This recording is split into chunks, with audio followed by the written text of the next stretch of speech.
Hello friends, welcome to the G K smart circle YouTube channel. ಈಗ ನಾವು November 16 ಮತ್ತು 17, 2025ನೇ ಸಾಲಿನ ಪ್ರಮುಖ ಪ್ರಚಲಿತ ಘಟನೆಗಳನ್ನು ಕುರಿತು ಚರ್ಚೆ ಮಾಡೋಣ.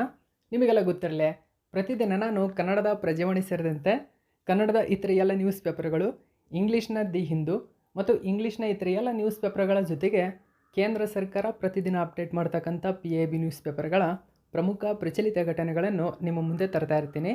ಹಾಗಾದರೆ ಇವತ್ತಿನ ಕ್ವಶ್ಚನ್ ನಂಬರ್ 1 ಏನಿದೆ ಅಂತ ನೋಡೋಣ ಬನ್ನಿ. ಗಮನಿಸಿ. 1ನೇ ಕ್ವಶನ್: ಭಾರತವು ಜಾಗತಿಕವಾಗಿ ಎಷ್ಟನೇ ಅತಿದೊಡ್ಡ ಪೇಟೆಂಟ್ ಸಲ್ಲಿಸುವ ದೇಶ ಎಂಬ ಹೆಗ್ಗಳಿಕೆಗೆ ಪಾತ್ರವಾಗಿದೆ ಎಂದು ಕೇಂದ್ರ ಸಚಿವರಾದ ಡಾಕ್ಟರ್ ಜಿತೇಂದ್ರ ಸಿಂಗ್ ಘೋಷಣೆ ಮಾಡಿದ್ದಾರೆ? ಸರಿಯಾದಂಥ ಉತ್ತರ ಮೋಸ್ಟ್ ಇಂಪಾರ್ಟೆಂಟು 6ನೇ ಸ್ಥಾನ. ಗಮನಿಸಿ, largest patent filing country globally ಭಾರತ 6ನೇ ಸ್ಥಾನವನ್ನು ಪಡೆದುಕೊಂಡಿದೆ. ಸೊ PIB ನ್ಯೂಸ್ ಪೇಪರಲ್ಲಿ ಈ ಒಂದು ಮಾಹಿತಿ ಕೊಟ್ಟಿದ್ದರು. ಹಾಗಾದರೆ PIBಯ ಯಾವುದೇ ಮಾಹಿತಿ ಆಗಿದ್ದರೂ ಇಂಪಾರ್ಟೆಂಟ್ ಆಗುತ್ತೆ. ಗಮನಿಸಬಹುದು, ಇಂಡಿಯಾ ಆ್ಯಸ್ ನಾವ್ ನೋಡಿ emerged as the world's 6th largest patent filer with over 64,000 patents. ನೋಡಿ, ಈ ಮೂಲಕ ಭಾರತ 64,000 ಪೇಟೆಂಟ್ಗಳನ್ನು ಜಾಗತಿಕವಾಗಿ ಸಲ್ಲಿಸಿದೆ. ಸೊ ಈ ಮೂಲಕ ಪೇಟೆಂಟ್ ಒಂದು ಸಲ್ಲಿಸುವಿಕೆಯಲ್ಲಿ ಭಾರತ 6ನೇ ಅತಿದೊಡ್ಡ ದೇಶವಾಗಿದೆ. Out of which more than 55% are by resident Indian innovation. ನೋಡಿ, ಇನ್ನೋವೇಟರ್ಸ್ ಆಗಿದ್ದಾರೆ. ಮುಖ್ಯವಾಗಿ ಇಂಡಿಯನ್ ಇನ್ನೋವೇಟರ್ಸ್ಗಳಲ್ಲಿ ಇದು 55% ಆಗಿದೆ ಅಂತಕ್ಕಂಥದ್ದನ್ನು ಗಮನಿಸಬೇಕು ನೀವು. ಓಕೆ, ಸೊ ಯಾರು ಇಲ್ಲಿ ಅಗ್ರಸ್ಥಾನದಲ್ಲಿ ಇದ್ದಾರೆ ಅಂತಕ್ಕಂಥದ್ದು ಕೂಡ ನೆನಪಿರಲಿ. ಅದರ ಜೊತೆಗೆ ನೋಡಿ, nation climbs from rank 81 to 38 in global innovation index. ಹಾಗಾದರೆ ರೆಸಿಡೆಂಟ್ ಇನೋವೇಟರ್ಗಳೇನಿದ್ದಾರೆ, ಸೊ ಪೇಟೆಂಟ್ ಸಲ್ಲುವಿಕೆಯಲ್ಲಿ 55% ಪಾಲನ್ನು ಅವರೇ ಹೊಂದಿದ್ದಾರೆ. ಇನ್ನು ಉಳಿದಂತೆ ಎಲ್ಲರೂ ಉಳಿದಂಥ ಪಾಲು 45% ಪಾಲನ್ನು ಹೊಂದಿದ್ದಾರೆ. ಓಕೆ, 64,000ದಲ್ಲಿ. ಈ ಮೂಲಕ ಗ್ಲೋಬಲ್ ಇನೋವೇಷನ್ ಇಂಡೆಕ್ಸ್ನಲ್ಲಿದೆ ಭಾರತ 81 ಸ್ಥಾನದಲ್ಲಿತ್ತು, ಈಗ 38ನೇ ಸ್ಥಾನಕ್ಕೆ ಜಿಗಿದಿದೆ ಎಂದು ಡಾಕ್ಟರ್ ಜಿತೇಂದ್ರ ಸಿಂಗ್ ತಿಳಿಸಿದ್ದಾರೆ. ಸೊ ಈ ಮಾಹಿತಿ ತುಂಬಾ ಇಂಪಾರ್ಟೆಂಟ್ ಆಗುತ್ತೆ. ಕೇಳಬಹುದು, ಗ್ಲೋಬಲ್ ಇನೋವೇಷನ್ ಇಂಡೆಕ್ಸ್ನಲ್ಲಿ ಭಾರತ ಎಷ್ಟನೇ ಸ್ಥಾನದಲ್ಲಿದೆ? 38ನೇ ಸ್ಥಾನ ಎಂಬುದು ನೆನಪಿರಬೇಕು. ಓಕೆ, ಸೊ ನ್ಯೂಸ್ ಪೇಪರಲ್ಲಿ ಈ ಒಂದು ಮಾಹಿತಿಯನ್ನು ಕೊಟ್ಟಿದ್ದರು. ನೋಡಿ, ಈ ಒಂದು ಮಾಹಿತಿಯನ್ನು ಡಾಕ್ಟರ್ ಜಿತೇಂದ್ರ ಸಿಂಗ್ ಘೋಷಣೆ ಮಾಡಿದ್ದಾರೆ. 64,000ಕ್ಕೂ ಹೆಚ್ಚು ಪೇಟೆಂಟ್ ಅರ್ಜಿಗಳು ಸಲ್ಲಿಕೆಯಾಗಿವೆ.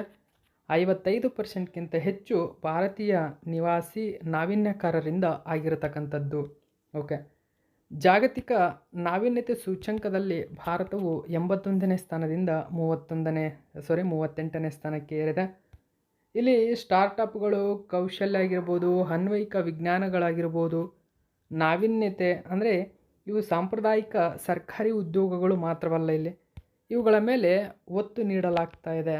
ಓಕೆ, ಸೊ ಇಷ್ಟೆಲ್ಲ ಮಾಹಿತಿ ಇದಕ್ಕೆ ಸಂಬಂಧಪಟ್ಟಂತೆ ನೆನಪಿರಬೇಕು. ನೆಕ್ಸ್ಟ್ 2ನೇ ಕ್ವಶನ್ ನೋಡಿ.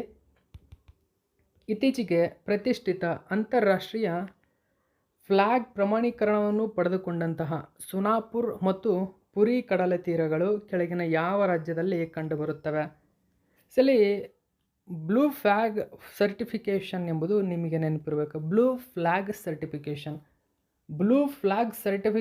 ಪಡೆದುಕೊಂಡಂತಹ ಸ್ಥಳಗಳು ಮುಖ್ಯವಾಗಿ ಅತ್ಯಂತ ಕ್ಲೀನೆಸ್ಟ್ ಆಗಿರತಕ್ಕಂಥ ಸ್ಥಳಗಳು ಎಂಬ ಹೆಗ್ಗಳಿಕೆಗೆ ಪಾತ್ರವಾಗ್ತವೆ.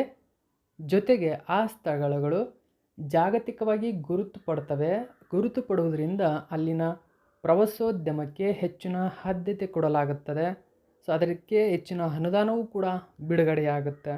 ಸೊ ಈ ಮೂಲಕ ಇದೀಗ ಅಂತಾರಾಷ್ಟ್ರೀಯ ಬ್ಲೂ ಫ್ಲ್ಯಾಗ್ ಪ್ರಮಾಣೀಕರಣವನ್ನು ಸುನಾಪುರ್ ಮತ್ತು ಪುರಿ ಕಡಲ ತೀರಗಳಿಗೆ ನೀಡಲಾಗಿದೆ. ಇವು ಒಡಿಶಾದಲ್ಲಿ ಕಂಡುಬರುತ್ತವೆ. ಸೊ ಮೋಸ್ಟ್ ಇಂಪಾರ್ಟೆಂಟು ಈ ಒಂದು ಮಾಹಿತಿ ಕೂಡ PIB ನ್ಯೂಸ್ ಪೇಪರಲ್ಲಿ ಕೊಟ್ಟಿದ್ದರು. ಓಕೆ, ಸೊ PIB ಗಮನಿಸಿ. Sonapur and Puri beaches earn blue flag certification again. Okay, blue flag certification ಇವು 2025-26ನೇ ಸಾಲಿನಲ್ಲಿ ಈ ಸರ್ಟಿಫಿಕೇಷನನ್ನು ಪಡೆದುಕೊಂಡಿವೆ. ಓಕೆ, ಹಾಗಾದರೆ ಏನಿದೆ ನ್ಯೂಸ್ ಪೇಪರಲ್ಲಿ ಹೆಚ್ಚಿನ ಡೀಟೇಲ್ಸ್ ನೋಡಿ. ಒಡಿಸ್ಸಾದಲ್ಲಿ ಕಂಡುಬರ್ತವೆ ಈ ಸ್ಥಳಗಳು. ಇವು 2025-26ನೇ ಸಾಲಿನ ಪ್ರತಿಷ್ಠಿತ ಬ್ಲೂ ಫ್ಲ್ಯಾಗ್ ಪ್ರಮಾಣೀಕರಣವನ್ನು ಪಡೆದುಕೊಂಡಿವೆ. ಈ ಗೌರವವು ಜಾಗತಿಕವಾಗಿ ಅತ್ಯಂತ ಸ್ವಚ್ಛ ಮತ್ತು ಪರಿಸರ ಸ್ನೇಹಿ ಕಡಲ ತೀರಗಳು ನೋಡಿ ಇವುಗಳಲ್ಲಿ ಸ್ಥಾನವನ್ನು ಪುನರುಚ್ಚರಿಸಿದೆ. ಹಾಗಾದರೆ ಏನಿದು ಬ್ಲೂ ಫ್ಲ್ಯಾಗ್ ಪ್ರಮಾಣೀಕರಣ? ಓಕೆ, ಇದ್ರ ಬಗ್ಗೆ ಕೂಡ ನಿಮಗೆ ನೆನಪಿರಬೇಕು. ಬ್ಲೂ ಫ್ಲ್ಯಾಗ್ ಪ್ರಮಾಣೀಕರಣವನ್ನು ಡೆನ್ಮಾರ್ಕ್ ಮೂಲದ ಪರಿಸರ ಶಿಕ್ಷಣ ಪ್ರತಿಷ್ಠಾನ FEE ನೋಡಿ, ಪರಿಸರ ಶಿಕ್ಷಣ ಪ್ರತಿಷ್ಠಾನ ನೀಡತಕ್ಕಂಥ ಜಾಗತಿಕವಾಗಿ ಗುರುತಿಸಲ್ಪಟ್ಟ ಪರಿಸರ label blue flag. Okay, blue flag ಎಂಬುದು ಒಂದು ಪರಿಸರ ಲೇಬಲ್ ಆಗಿದೆ. ಇದನ್ನು 33 ಅತ್ಯಂತ ಕಠಿಣ ಮಾನದಂಡಗಳನ್ನು ಪೂರೈಸುವ ಕಡಲ ತೀರಗಳು, ಮರೀನಾಗಳು, ಸುಸ್ಥಿರ ದೋಣಿ ವಿಹಾರ, ಪ್ರವಾಸೋದ್ಯಮ ನಿರ್ವಹಣೆಗೆ ನೀಡಲಾಗುತ್ತದೆ. ಇವುಗಳಲ್ಲಿ ಅತ್ಯಂತ ಮುಖ್ಯವಾದವು ಅಂದರೆ ಅಲ್ಲಿನ ನೀರಿನ ಗುಣಮಟ್ಟ, ಅಲ್ಲಿನ ಪರಿಸರ ನಿರ್ವಹಣೆ, ಅಲ್ಲಿನ ಸುರಕ್ಷತಾ ಮಾನದಂಡಗಳು, ಅಲ್ಲಿನ ಪರಿಸರ ಶಿಕ್ಷಣ ಮತ್ತು ಜಾಗೃತಿ ಇವೆಲ್ಲವನ್ನು ಪರಿಗಣಿಸಿ, ಇನ್ನೂ ಉಳಿದಂತೆ 38 ಕಠಿಣ ಮಾನದಂಡಗಳಿದ್ದಾವೆ. ಇವುಗಳೆಲ್ಲವನ್ನು ಪರಿಗಣಿಸಿ ಬ್ಲೂ ಫ್ಲ್ಯಾಗ್ ಸರ್ಟಿಫಿಕೇಷನನ್ನು ನೀಡಲಾಗುತ್ತದೆ. ಸೊ ಯಾರು ನೀಡ್ತಾರೆ ಅಂತಕ್ಕಂಥದ್ದು ಕೂಡ ನಿಮಗೀಗ ಗೊತ್ತಾಗಿದೆ.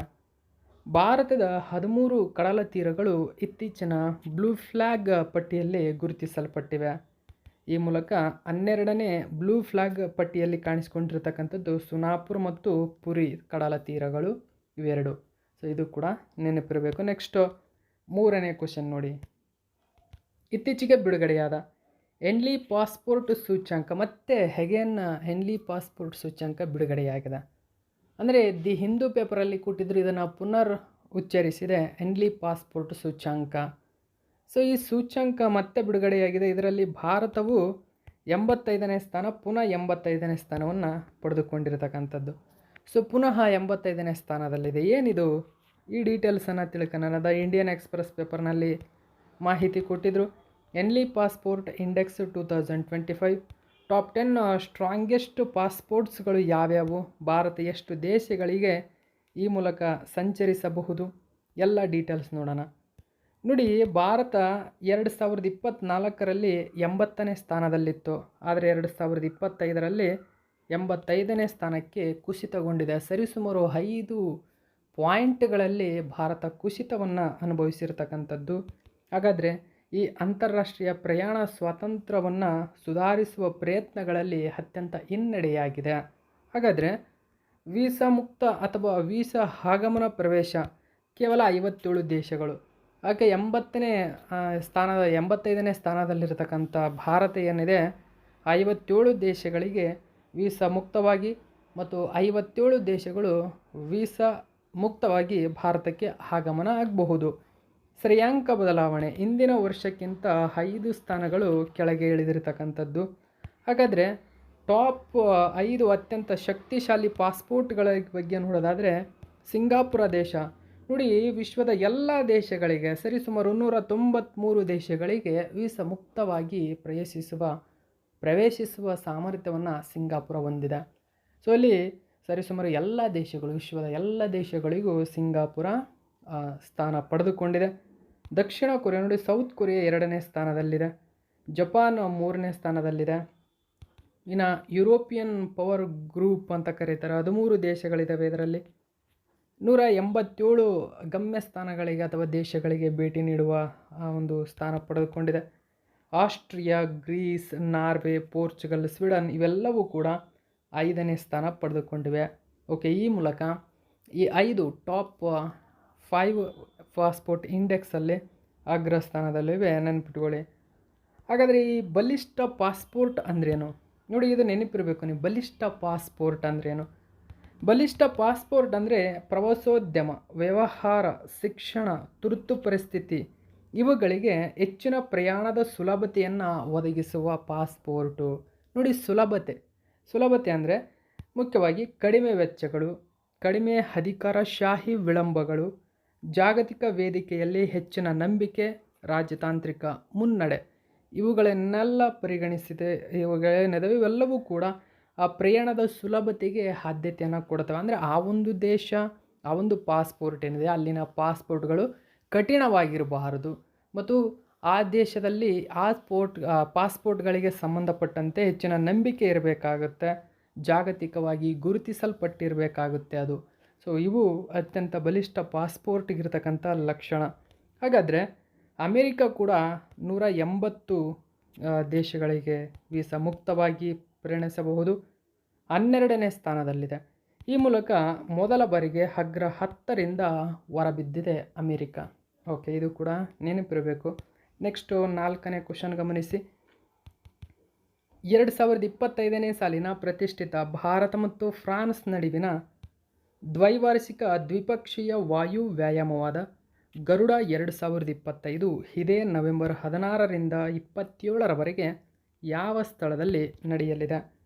ಸೊ ಎಲ್ಲಿ ನಡೆಯಲಿದೆ ಅಂದರೆ ಭಾರತ ಆತಿಥ್ಯವನ್ನು ವಹಿಸಲಿದೆಯೋ ಅಥವಾ ಫ್ರಾನ್ಸ್ ಆತಿಥ್ಯವನ್ನು ವಹಿಸಲಿದೆಯೋ ಅಂತ ಕೇಳಿದರೆ ಫ್ರಾನ್ಸ್. ಈ ವರ್ಷ ಫ್ರಾನ್ಸ್ ಆತಿಥ್ಯ ವಹಿಸಲಿದೆ. ಇಲ್ಲಿ ನೀವು ಗಮನಿಸಬೇಕಾಗಿರತಕ್ಕಂಥ ಒಂದು ಪಾಯಿಂಟ್ ಅಂದರೆ ಗರುಡ ಶಕ್ತಿ ಅಂತ ಬರುತ್ತೆ. ಗರುಡ ಶಕ್ತಿ ಎಂಬುದು ಭಾರತ ಮತ್ತು ಇಂಡೋನೇಷ್ಯಾ ದೇಶದ ನಡುವೆ ನಡೀತಕ್ಕಂಥ ಒಂದು ಮಿಲಿಟರಿ ವ್ಯಾಯಾಮ. ನೋಡಿ, ಏರ್ ಫೋರ್ಸ್ ಎಕ್ಸಸೈಸ್ ಬೇರೆ, ಮಿಲಿಟರಿ ಎಕ್ಸಸೈಸ್ ಬೇರೆ. ಆದರೆ ಇಲ್ಲಿ ಗರುಡ ಅಷ್ಟೇ ಇರೋದು, ಗರುಡ ಶಕ್ತಿ ಅಂತ ಇಲ್ಲ. ಗರುಡ 2025 ಎಂಬತಕ್ಕಂಥ ವ್ಯಾಯಾಮ ಭಾರತ ಮತ್ತು ಫ್ರಾನ್ಸ್ ನಡುವೆ ನಡೆದರೆ, ಗರುಡ ಶಕ್ತಿ ಎಂಬುದು ಭಾರತ ಮತ್ತು ಇಂಡೋನೇಷ್ಯಾ ದೇಶದ ನಡುವೆ ನಡೀತದೆ. ಇದನ್ನು ನೀವು ಗಮನಿಸಬೇಕು. ಓಕೆ, ಗರುಡ ಶಕ್ತಿ ಮಿಲಿಟರಿ ಅಂದರೆ ಸೇನಾಪಡೆ ನಡೆಸ್ತಕ್ಕಂಥ ಒಂದು ವ್ಯಾಯಾಮ. 3 ಪಡೆಗಳು ಸೇರಿ ನಡೆಸ್ತವೆ ಅದನ್ನು. ಆದರೆ ಗರುಡ ಎಂಬತಕ್ಕಂಥದ್ದು ಕೇವಲ ವಾಯು ವ್ಯಾಯಾಮ. ನೋಡಿ, ಇದೊಂದು ಮುಖ್ಯವಾಗಿ ಏರ್ ಫೋರ್ಸ್ ಅಂತ ಕರಿತೇವೆ, ಏರ್ ಎಕ್ಸಸೈಸ್ ಆಗಿದೆ ಇದು. ಸೊ ಈ ಎಕ್ಸಸೈಸ್ ಈ ವರ್ಷ ಫ್ರಾನ್ಸ್ನಲ್ಲಿ ನಡೀತಾ ಇದೆ. ಫ್ರಾನ್ಸ್ನಲ್ಲಿ ನವೆಂಬರ್ 16ರಿಂದ ಆರಂಭಗೊಂಡು ನವೆಂಬರ್ 27ರವರೆಗೆ ನಡೀತಾ ಇದೆ. ಓಕೆ, ಸೊ ಇದನ್ನು ಗಮನಿಸಬೇಕಾಗಿರುತ್ತೆ ನೀವು. ಇದನ್ನು ಕೂಡ ನ್ಯೂಸ್ ಪೇಪರಲ್ಲಿ ಕೊಟ್ಟಿದ್ದರು. ಸೊ ನೋಡಿ, India arrives in France and Sukhoi 30 MKI takes on French Rafales in a rare so high intensity air power drill. Okay, so ಅದೊಂದು ಏರ್ ಪವರ್ ಡ್ರಿಲ್ ಆಗಿದೆ. ಇದನ್ನು ನೀವು ನೆನಪಿಟ್ಕೋಬೇಕು. ಹೆಚ್ಚಿನ ಡೀಟೇಲ್ಸ್ ನಾವು ನೋಡೋಣ ಏನಿದೆ ನ್ಯೂಸ್ ಪೇಪರಲ್ಲಿ ಅಂತ. ಸೊ ಗಮನಿಸಬಹುದು ನೀವು. ನೋಡಿ, ನವೆಂಬರ್ 16ರಿಂದ 27ರವರೆಗೆ ನಡೀತಾ ಇದೆ ದ್ವೈವಾರ್ಷಿಕ ದ್ವಿಪಕ್ಷೀಯ ವಾಯು ವ್ಯಾಯಾಮ ಗರುಡ ಎಂಬುದು. ಭಾರತೀಯ ತುಕಡಿ ಫ್ರಾನ್ಸ್ನ ಮಾಂಟ್ಡಿ ಮರ್ಸನ್ ವಾಯುನೆಲೆಯಲ್ಲಿ ಇಳಿತಾ ಇದೆ. ಹಾಗಾದರೆ ಫ್ರಾನ್ಸ್ ದೇಶದ ಮಾಂಟ್ಡಿ ಮರ್ಸನ್ ವಾಯುನೆಲೆ ಇಲ್ಲಿ ಈ ವ್ಯಾಯಾಮ ನಡೀತಾ ಇದೆ. ಈ ವ್ಯಾಯಾಮ ಹಾಗಾದರೆ ಏನೇನೆಲ್ಲ ಒಳಗೊಂಡಿರುತ್ತೆ, ಯಾವುದಕ್ಕಾಗಿ ಈ ವ್ಯಾಯಾಮ ಸಂಬಂಧಪಟ್ಟಿದೆ? ಮಿಲಿಟರಿ, ತಾಂತ್ರಿಕ ಮತ್ತು ಕಾರ್ಯತಂತ್ರದ ಕ್ಷೇತ್ರಗಳಲ್ಲಿ ಭಾರತ ಮತ್ತು ಫ್ರಾನ್ಸ್ ನಡುವಿನ ಆಳವಾದ ಸಂಬಂಧವನ್ನು ಪ್ರತಿಬಿಂಬಿಸುತ್ತದೆ ಈ ವ್ಯಾಯಾಮ. ಮೂಲತಃ 2003ರಲ್ಲಿ ಆರಂಭವಾದಂತಹ ಈ ವಾಯು ವ್ಯಾಯಾಮ ಭಾರತೀಯ ವಾಯುಪಡೆ, ಫ್ರೆಂಚ್ ವಾಯುಪಡೆ ಮತ್ತು ಬಾಹ್ಯಾಕಾಶ ಪಡೆಗಳನ್ನು ಜಂಟಿ ತರಬೇತಿ ಪರಿಸರದಲ್ಲಿ ಒಗ್ಗೂಡಿಸುತ್ತದೆ. ಇನ್ನೊಂದು ಪ್ರಮುಖ ನಾನು ಹೇಳಿದಂತೆ ಗರುಡ ಶಕ್ತಿ ಎಕ್ಸಸೈಸ್ ಏನಿದೆ ಇದು ಮುಖ್ಯವಾಗಿ ಭಾರತ ಮತ್ತು ಇಂಡೋನೇಷ್ಯಾ ದೇಶಗಳ ನಡುವೆ ನಡೆಯುತ್ತೆ. ಇದೊಂದು ಮಿಲಿಟರಿ ಎಕ್ಸಸೈಸ್ ಎಂಬುದು ನೆನಪಿರಬೇಕು. ಓಕೆ, ಸೊ ಇಷ್ಟು ಮಾಹಿತಿ ನೆನಪಿರಲಿ. 5ನೇ ಕ್ವಶನ್ ನೋಡಿ. ಇತ್ತೀಚೆಗೆ ಸುದ್ದಿಯಲ್ಲಿ ಕಾಣಿಸಿಕೊಂಡಂತಹ ಇನ್ವಾರ್ ಯಾವ ರೀತಿಯ ಕ್ಷಿಪಣಿ? ಇನ್ವಾರ್ ಎಂಬುದು ಒಂದು ಟ್ಯಾಂಕ್ ವಿರೋಧಿ ಮಾರ್ಗದರ್ಶಿ ಕ್ಷಿಪಣಿಯಾಗಿದೆ. ಟ್ಯಾಂಕ್ ವಿರೋಧಿ ಮಾರ್ಗದರ್ಶಿ ಕ್ಷಿಪಣಿ. ಓಕೆ, ಇಲ್ಲಿ ಇಂಡಿಯಾ ಟುಡೇ ನ್ಯೂಸ್ ಪೇಪರಲ್ಲಿ ಕೊಟ್ಟಿದ್ದರು. ಯಾಕೆ ಸುದ್ದಿಯಲ್ಲಿದೆ? ಗವರ್ನಮೆಂಟ್ ಬಾಯ್ಸ್ ನೋಡಿ 2095 crore of anti tank missile to boost T-90 tanks fire power. ಹಾಗಾದರೆ ಕೇಂದ್ರ ಸರ್ಕಾರ ಕೊಂಡುಕೊಳ್ತಾ ಇದೆ. ಗವರ್ನಮೆಂಟ್ ಬಾಯ್ಸ್ 2095 ಕೋಟಿ ರೂಪಾಯಿದಲ್ಲಿ ಆ್ಯಂಟಿ ಟ್ಯಾಂಕ್ ಮಿಸೈಲನ್ನು ಕೊಂಡುಕೊಳ್ತಾ ಇದೆ. ಯಾವುದಕ್ಕಾಗಿ? T-90 ಟ್ಯಾಂಕ್ಸ್ಗಳಿಗೆ ಬೂಸ್ಟ್ ಮಾಡುವ ಉದ್ದೇಶದಿಂದಾಗಿ. ಸೊ ಇನ್ವಾರ್ನನ್ನು ಕೊಂಡುಕೊಳ್ತಾ ಇದೆ.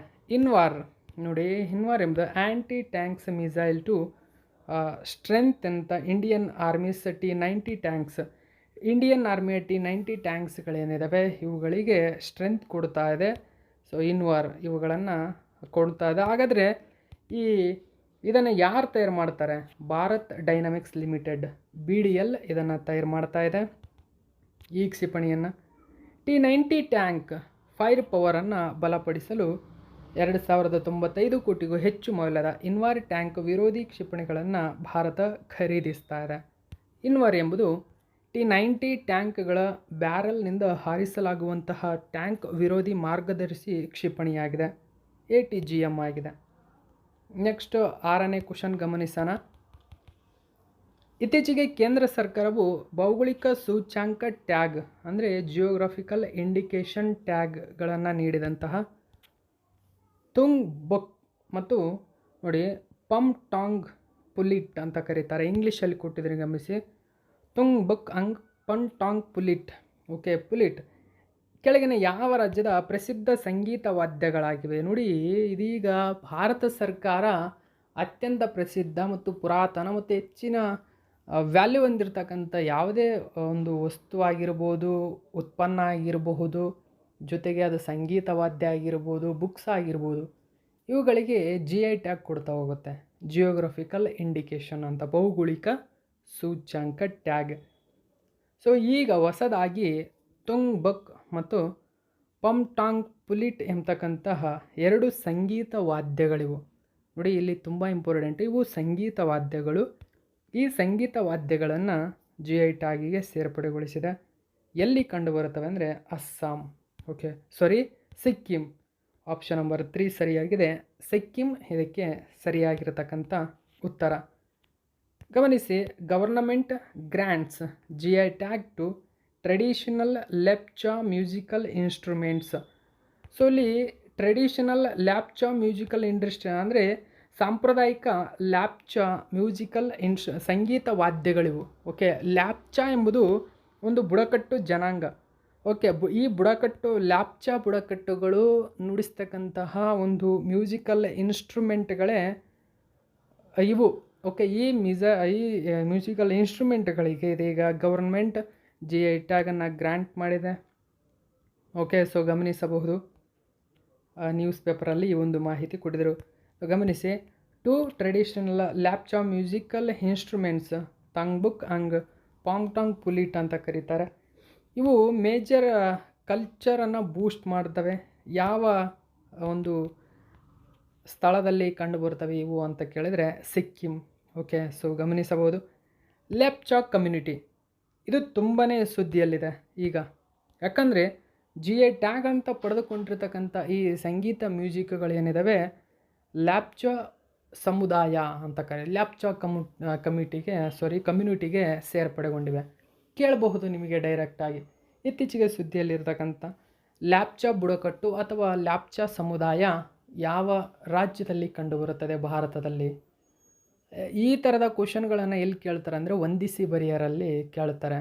ಸೊ GI ಟ್ಯಾಗ್ಗಳಾಗಿರ್ಬೋದು ಡೈರೆಕ್ಟಾಗಿ ಕೇಳ್ಬೋದು ಅಥವಾ ವಂದಿಸಿ ಬರೆಯರಲ್ಲಿ ಕೇಳಬಹುದು.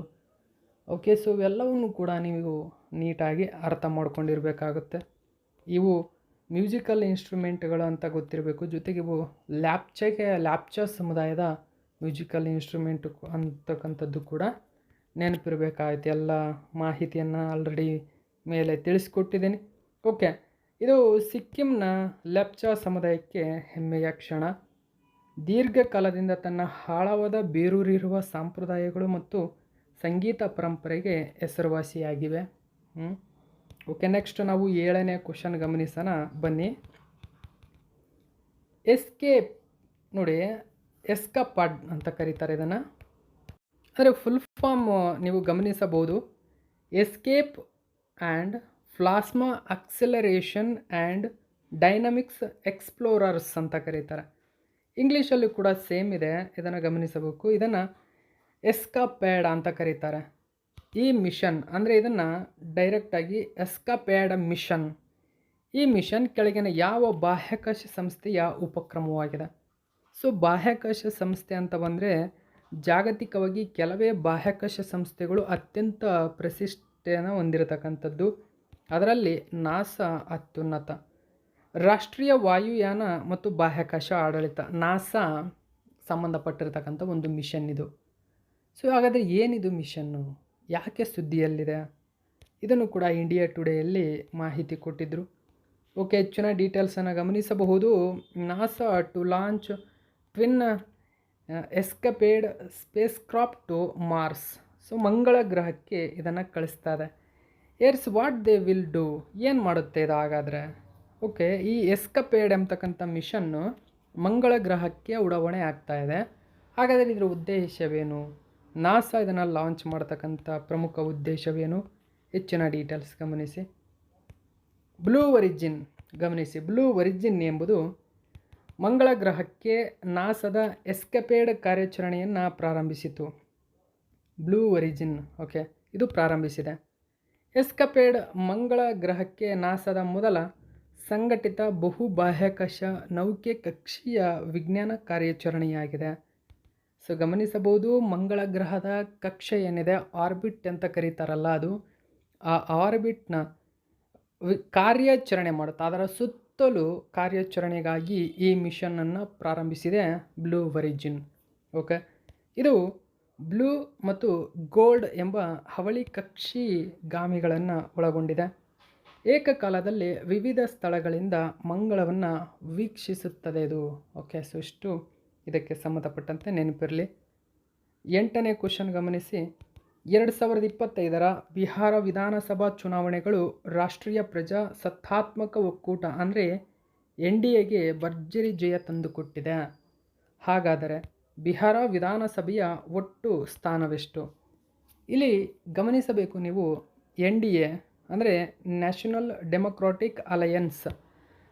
NDA ಎಂಬುದು BJP ನೇತೃತ್ವದ ಅಲಯನ್ಸ್, ಇದು ಮೈತ್ರಿಕೂಟ ಅಂತ ಕರೀತಾರೆ. ಅಂದರೆ ಒಂದು ರಾಜ್ಯದಲ್ಲಿ NDA ಏನಾದರೂ ಇತ್ತು ಅಂತ ಅಂದರೆ ಅದು ಇತರೆ ಪಕ್ಷಗಳೊಂದಿಗೆ ಎಲೆಕ್ಷನನ್ನು ನಡೆಸುತ್ತೆ ಮೈತ್ರಿಯೊಂದಿಗೆ. ಸೊ ಇದೇ ರೀತಿ ಮುಖ್ಯವಾಗಿ ಅಲ್ಲಿ NDAನೇ ಮೇಜರ್ ಆಗಿರುತ್ತೆ, ಅಂದರೆ BJPನೇ ಮೇಜರು, NDA ಅಂದರೆ BJP. ಸೊ ಈ NDA ಅಂದರೆ ಮುಖ್ಯವಾಗಿ ಒಂದು ಮೈತ್ರಿಕೂಟ ಅಂತ ಕರೀತಾರೆ, ಅಲಯನ್ಸ್ ಇದು ಒಂದು. ಓಕೆ, ಸೊ ಈ ಒಕ್ಕೂಟದೊಂದಿಗೆ ಅಲ್ಲಿನ ಪಕ್ಷವು ಸೇರ್ಪಡೆಗೊಂಡು ಇದೀಗ ಬಿಹಾರದಲ್ಲಿ NDAಗೆ ಅತ್ಯಂತ ಭರ್ಜರಿ ಬಹುಮತವನ್ನು ಕೊಟ್ಟಿರ್ತಕ್ಕಂಥದ್ದು. ಈ ಮೂಲಕ BJP ಅಲ್ಲಿ ಹೆಚ್ಚಿನ ಬಹುಮತವನ್ನು ಪಡೆದು ಸರ್ಕಾರವನ್ನು ರಚನೆ ಮಾಡಿದೆ. ಜೊತೆಗೆ ಹಿಂದೆ ಇದ್ದಂತಹ ನಿತೀಶ್ ಕುಮಾರ್ ಅವರೇ ಮುಂದಿನ CM ಆಗುವ ಎಲ್ಲ ಲಕ್ಷಣಗಳು ಕೂಡ ಇದ್ದಾವೆ. ಅದರ ಬಗ್ಗೆ ಮುಂದಿನ ತಿಳಿಸ್ಕೊಡ್ತೀನಿ. ಹಾಗಾದರೆ ಸೊ ಒಟ್ಟು ಬಿಹಾರ ವಿಧಾನಸಭೆಯ ಸ್ಥಾನ, ಬಿಹಾರದ ಅಸೆಂಬ್ಲಿ ಏನಿದೆ ಒಟ್ಟು ಸ್ಥಾನ ಎಷ್ಟಂದರೆ 243. ಓಕೆ, ಇದನ್ನು ಗಮನಿಸಬೇಕು ನೀವು, 243. Okay, Bihar assembly election 2025.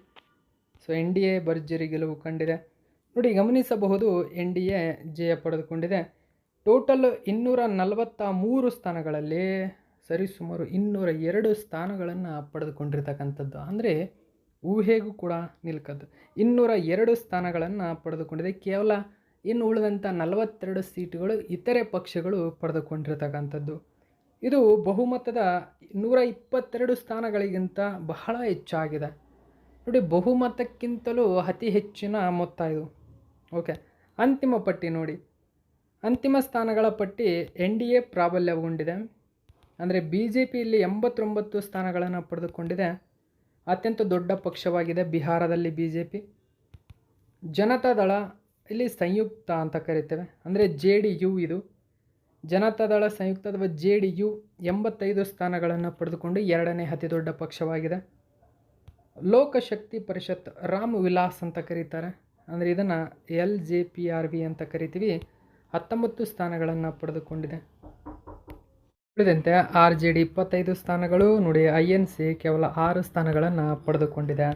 Okay, so ಇಲ್ಲಿ ಈ ಚುನಾವಣೆ ಮುಖ್ಯ ಅಂದರೆ ಮಹಿಳಾ ಮತದಾರರ ಸಂಖ್ಯೆ 71.6% ಇದ್ದು ಬಿಹಾರದ ಇತಿಹಾಸದಲ್ಲಿಯೇ ಅತಿ ಹೆಚ್ಚು. ಇದು ಬಿಹಾರದ 74 ಮಿಲಿಯನ್ ಮತದಾರರಲ್ಲಿ ಸುಮಾರು ಅರ್ಧದಷ್ಟು ಮಹಿಳೆಯರಾಗಿರುವುದರಿಂದ ಅವರ ಭಾಗವಹಿಸುವಿಕೆ ಇಲ್ಲಿ ನಿರ್ಣಾಯಕ.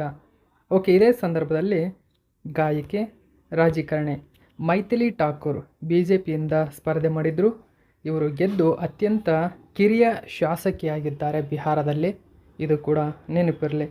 ಇತರೆ ಮಾಹಿತಿ ನೋಡಿ, ಬಿಹಾರದ ವಿಧಾನಸಭೆಯಲ್ಲಿ 243 ಸ್ಥಾನಗಳಿದ್ದಾವೆ. ಬಹುಮತ 122 ಬೇಕಾಗಿತ್ತು. ಓಕೆ, ಮೊದಲ ವಿಧಾನಸಭೆ ಚುನಾವಣೆ 1951-52ರಲ್ಲಿ ನಡೆದವು. ಓಕೆ, ಬಿಹಾರದ ರಾಜಧಾನಿ ಪಾಟ್ನಾ. ಪ್ರಸ್ತುತ ಮುಖ್ಯಮಂತ್ರಿ ನಿತೀಶ್ ಕುಮಾರ್, JDU ಪಕ್ಷದವರು ಇವರು.